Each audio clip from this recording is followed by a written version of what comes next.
स्वाहा तत्सवितुर्वरेण्यं भर्गो देवस्य धीमहि धियो यो नः प्रचोदयात्। सुख आणिक दुःख यांना सांधते आहे, जीवनाशी ती कधीची भांडते आहे।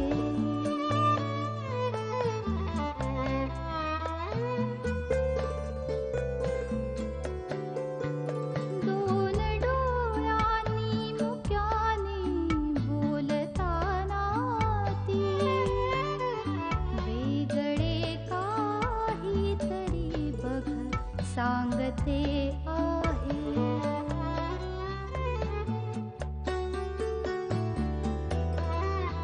जीवनाचे एक गाणे गात जाताना वेगळीशी चाल त्याची बांधते आहे। जीवनासाठी जणू ही अकस्मिता, सुखाणिक दुःख वेडी अवंतिका।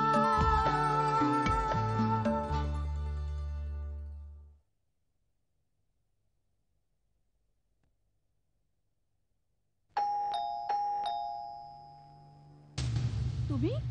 हो, काही महत्वाचं बोलायचं म्हणून मी इथे आले. मग आपण बसून. नाही, मला बसायला वेळ नाही. काही गोष्टींची शहानिशा करायला मी इथे आलेली आहे. सलील, तू त्या श्वेता नावाच्या मुलीला ओळखतोस का? हो का नाही ते मला सांग आधी. हो पण थोडीफार ओळखतो. थोडीफार नाही, चांगला घनिष्ठ संबंध होता तुमचा. नाही, पण तुम्ही श्वेताबद्दल का विचारताय? तुम्हाला काय वाटलं तुम्ही हे सगळं प्रकरण लपवून ठेवा आणि मला या मनोरमा साठीला काही कळणार नाही म्हणून?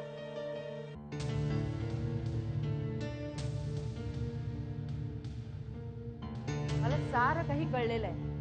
तुमच्या मुलांनी त्या श्वेताबरोबर प्रेमाचं नाटक केलं, तिला फसवलं आणि सोडून दिलं. तिन्ही बिचारींनी आत्महत्येचा प्रयत्न केलाय. मनोरमाबाई, खरंय की नाही हे? बघा, हे अर्धसत्य आहे. सलील सांग. बघा, ती श्वेता माझी चांगली मैत्रीण होती इतकंच ना. ती पुण्यात नवीन होती म्हणून मी तिला मदत केली, बस, बाकी काही नाही. आता तिने जर चुकीचा अर्थ काढला असेल तर त्याला मी काय करू सांगा? तिने चुकीचा अर्थ नाही काढलेला आहे. तू तिच्या स्वभावाचा गैरफायदा घेतलायस. गैरफायदा? हो, सगळं काही कळलेलं आहे मला. What nonsense. काय कळलं तुम्हाला? सलील, हे बघा साठेबाई, मिस्टर दीक्षित, जो मुलगा इतर मुलींना लग्नाची वचनं देतो आणि त्यांना फसवतो, त्यांच्या भावनांची खेळ करतो आणि एका दुसऱ्याच मुलीशी लग्नाला तयार होतो, अशा मुलाला मी माझी मुलगी देणार नाही. तेव्हा हे लग्न मोडलं असं समजा तुम्ही. हे बघा तुमचा काहीतरी गैरसमज आहे. तुम्ही शांतपणे ऐकून घ्या. मला काहीही ऐकायचं नाही. हे लग्न मोडलं म्हणजे मोडलं, बस. अहो साठेबाई, ऐका ना खरं. हे बघ तू शांत राहा. तू काय शांत राहा? काय वाटेल ते बोलतायत, त्या काय ऐकूनच घ्यायला तयार नाही. लग्न मोडलं म्हणे, काय खेळ वाटतो का त्यांना? आम्ही काय बोलतोय ते ऐकून तरी घ्यायचं निदान. सगळं कळलं कसं काय? सांगितलं असेल आपल्या शेजाऱ्या पाजाऱ्यांनी, नाही तर आणखी कोणी ओळखीच्यानी. पोलीस इथे आलेले पाहिलेच होते ना, नाही तर एखाद्या पोलीस इन्स्पेक्टरनी सांगितलं असेल त्यांना ओळखणाऱ्या. पण हे नाही सांगितलं श्वेताने केस मागे घेतले म्हणून? पण सांगायला त्या थांबल्या कुठे?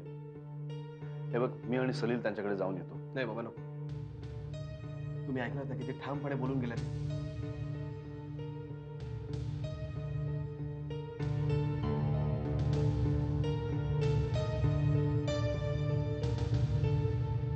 काय रे, कुणाला फोन करतोयस? हॅलो रीमा, सलील बोलतोय. तुझी आई आता इथे येऊन गेली. तिने तुलाही सांगितलं असेलच ना. मग आता काय, आपलं आता लग्न मोडलं असं समजू ना. रीमा, रीमा, हॅलो.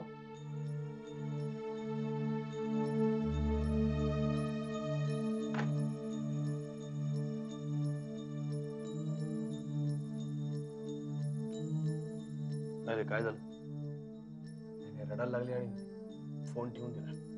काय नाही, त्या बाईनी तिलाही सांगितलं असेल लग्न मोडलं असं समज.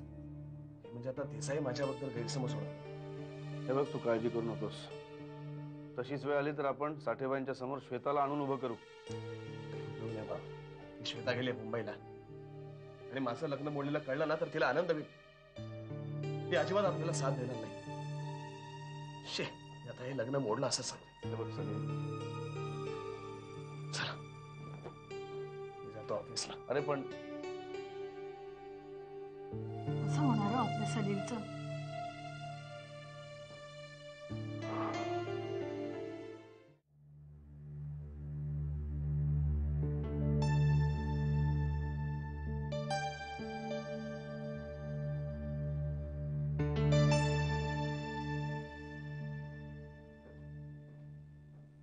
मामा, सौरभ, अश्विनीबद्दल नाही त्याबद्दल नाही बोलायला आलो मी. उद्या बेंगलोरला लग्नाला जायचंय ना? हो, तुम्ही जाणार आहात. का तुम्ही नाही? नाही, आम्हाला कालपासून जरा बरं वाटत. का काय झालं? तुम्ही बोलला नाहीत तरी चेहरा सांगतोय. मी डॉक्टरला फोन केलात का? नाही, तसं काही विषय झालेला नाहीये. वीकनेस वाटतंय थोडं मात्र. गोळ्या घेतल्यात. तब्येतीकडे दुर्लक्ष करू नका मामा. मी करतो ना डॉक्टरला फोन. नाही, त्याची काही गरज नाही सौरभ. तुम्ही मात्र उद्या सकाळीच निघा. हो, आणि उद्या मैथिली येते तुमच्याबरोबर बंगलोरला. खरं म्हणजे आमच्या मनात नव्हतं तिला पाठवायचं, पण साधनाचा अगदी आवर्जून फोन आला होता तिला पाठव. आम्ही म्हटलं तिच्या कामात तिला जरा मदत होईल, पण तुम्ही जरा भान ठेवून जपून वागा. Don't worry, I will take care of. Okay, निघा मग तुम्ही आता. आणि जाताना बुकिंगचं कन्फर्म करून घ्या. हं? पण जरा जरी जास्त बरं नाही वाटलं तर डॉक्टरला बोलून घ्या. Okay, sir. येऊ? हो.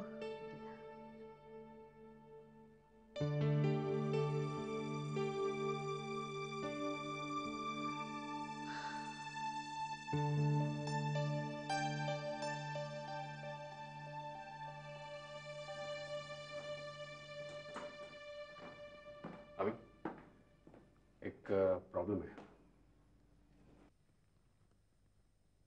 काय प्रॉब्लेम? उद्या मामा आपल्या बरोबर येत नाहीयेत. का? काय रे, काय झालं? बरं नाहीये त्यांना. थोडंसं एक्झर्शन झालंय. लांबचा प्रवास त्यांना झेपणार नाही असं म्हणतायत. ठीक आहे, आपण जाऊया. उद्या सकाळी जायचं, तयारी ठेवा. तुझी बस कधी आहे? दुपारी 12 वाजता.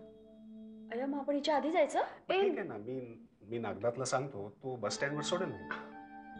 त्याच्यापेक्षा तू चल ना आमच्या बरोबर. सिरियसली नाही, चल ना खरंच. आय मीन, नाही, मी नाही येत. हे बघा शू, गैरसमज करून घेऊ नकोस. इथे कोणालाही तुझा इन्सल्ट करायचा नव्हता. मामांची तब्येत बरी नाहीये, त्यांचा मूड बरोबर नाहीये. I know her, she doesn't mean all that. It's okay.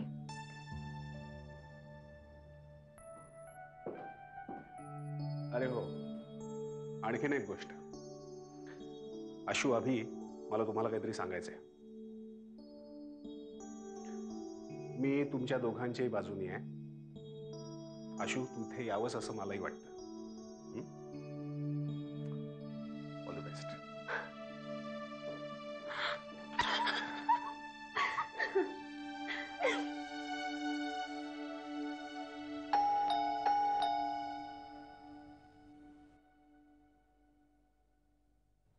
हे काय, तू आज घरी कसा?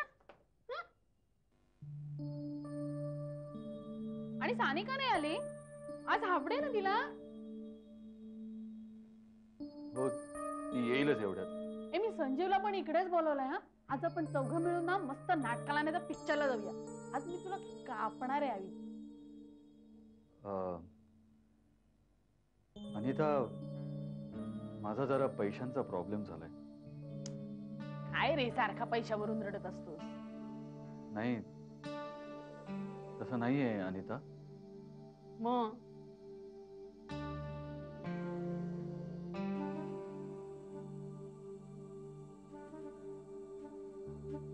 अनिता माझी नोकरी गेली.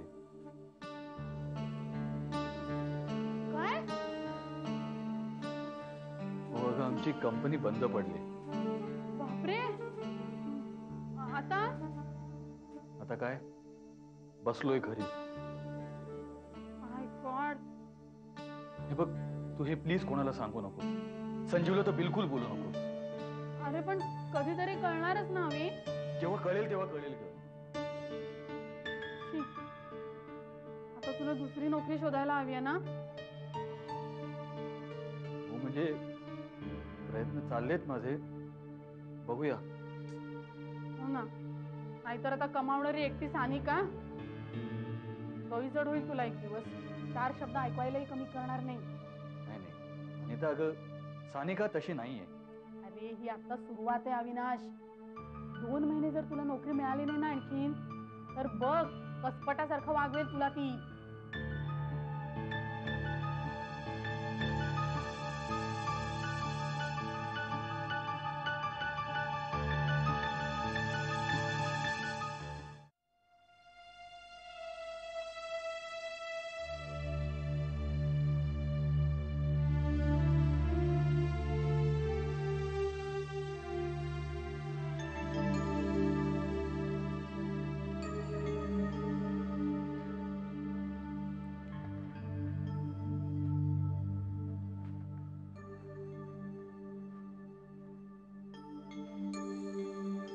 मनोरमा साठे आहेत का?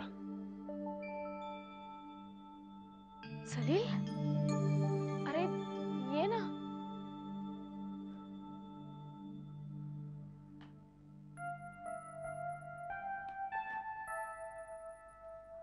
बस. मी इथे बसायला आलेलो नाहीये. मनोरमा साठे कुठे? नाही, आई घरात नाहीये. आज तुझ्या आई माझ्याकडे येऊन गेल्या. माझ्या समोर माझ्या आई वडिलांना त्या वाटेल तसं बोलल्या. कुठल्याही प्रकारे सत्य परिस्थिती जाणून न घेता त्यांनी माझ्यावर वाटेल तसे आरोप केले आणि ते मी ऐकून घेतले. कारण त्या केवळ तुझ्या आई होत्या म्हणून. पण ते मला अजिबात आवडलेलं नाहीये. मला असं वाटलं त्यांनी तुला सांगितलं असेल.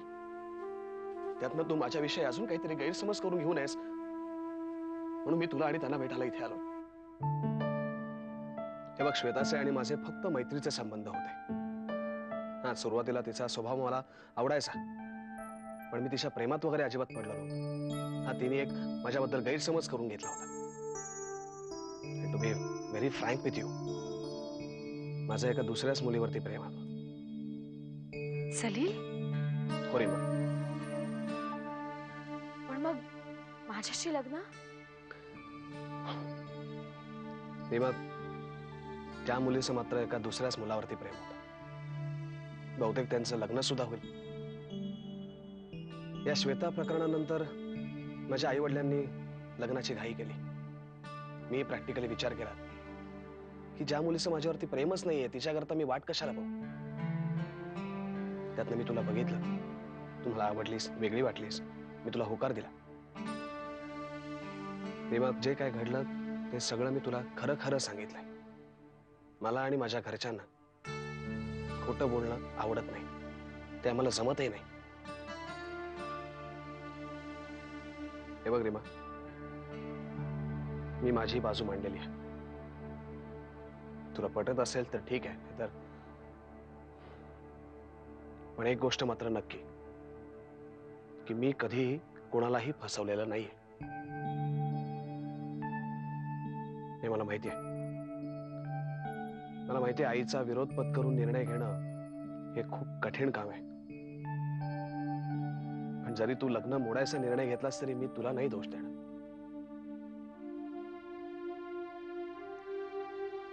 सलील, मला तुझं घर खूप आवडतं. मला तुझ्याशीच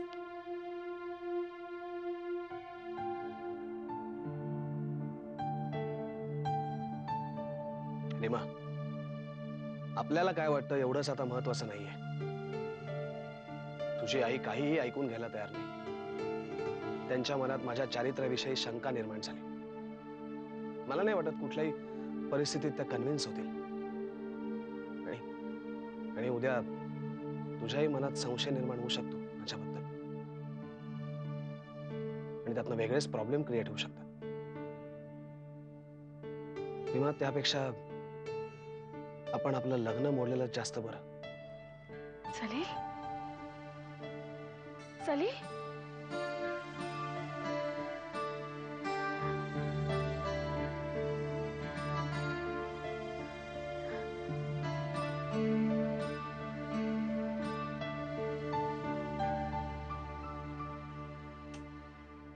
असं कसं लग्न मोडू शकतात त्या? तूच बघ ना, आता आम्ही आमच्या सगळ्या नातेवाईकांना, सगळ्या ओळखीच्यांना सांगून बसलोय. त्यांना आता काय उत्तर देणार? तू काळजी करू नकोस, मी बोलते त्यांच्याशी. मी बरं हे लग्न मोडू देईन, मी समजवते त्यांना.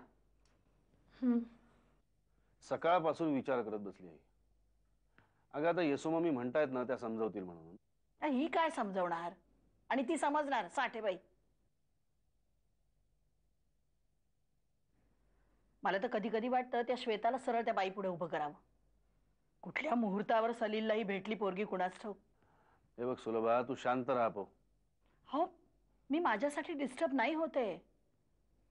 सलीलला काय वाटत असेल हो? त्याला खरंच ती रीमा आवडलेली आहे. मी फोन करते त्यांना आणि मग तुला कळवते. चल, मी निघते.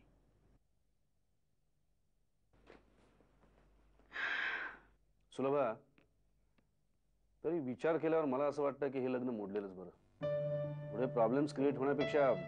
मलाही तसंच वाटतंय हो. आपण सलीलला समजवूया.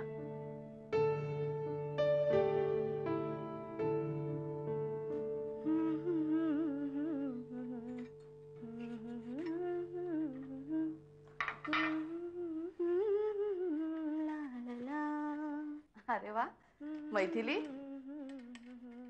आज किती दिवसांनी तुला गाणं म्हणताना ऐकतेय. लई बरं वाटलं. रुक्मिणी, तुला माहितीये उद्या मी आज सगळ्यांबरोबर बंगलोरला चाललीये. खरंच? मग किती दिवसांनी जाते मी कोल्हापूरच्या बाहेर. वय, गेल्या 6 महिन्यात माझ्याबरोबर काय काय घडलं ग रुक्मिणी. मी काय काय सहन केलं.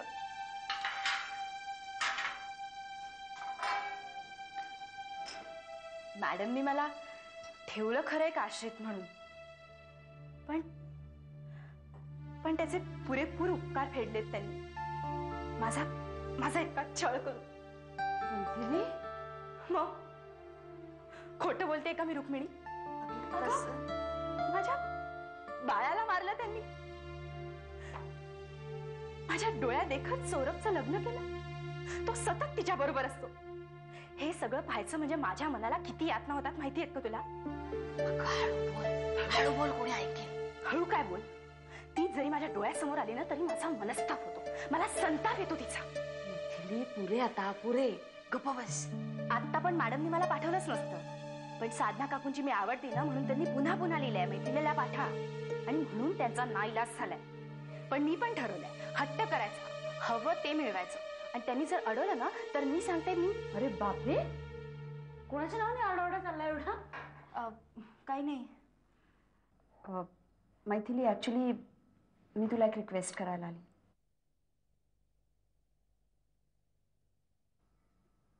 कसली?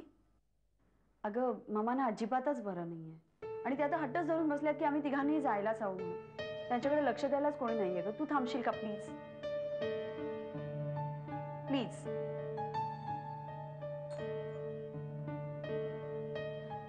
रुक्मिणी, सांग ना काहीतरी. कसं त्यांना सोडून जाऊ मी? असं कोणीतरी पाहिजे ना त्यांच्याकडे लक्ष द्यायला. तुम्ही कशाला एवढी काळजी करता? अहो मी आहे की. शिवाय भिकाजी आहे, भावनाताई आहेत. तेवढ्यासाठी हिच्या बिचारीचा कशाला हिरमोड करायचा? किती दिवसात कोल्हापूरच्या बाहेर कुठे बी गेली नाही बघा. समधी तयारी केलीये तिने. तुम्ही मामांची काळजी घ्याल नीट. अगदी. गोळ्या बिळ्या द्याल वेळेवर. अगदी वेळच्या वेळी समज करेन बघा. आणि काही प्रॉब्लेम झाला ना तरी मोबाईलवर फोन करायचा. चाल, घेऊन जाऊ मग तिला. अगदी खुशाल.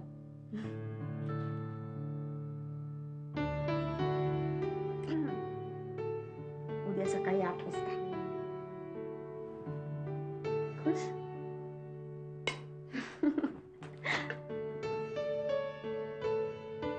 म्हणे खुश. माझ्या आयुष्यात कायमचं दुःख लिहून आता विचारते खुश.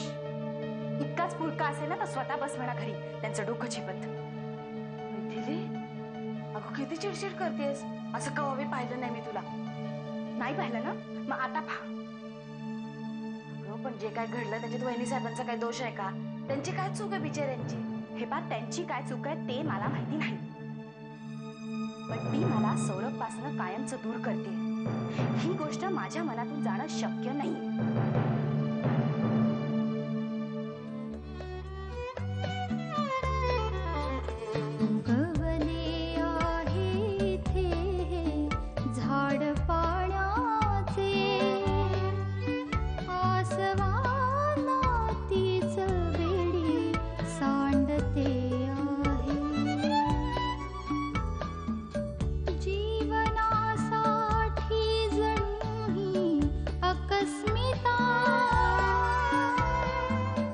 सुखाणिक दुःख वेडी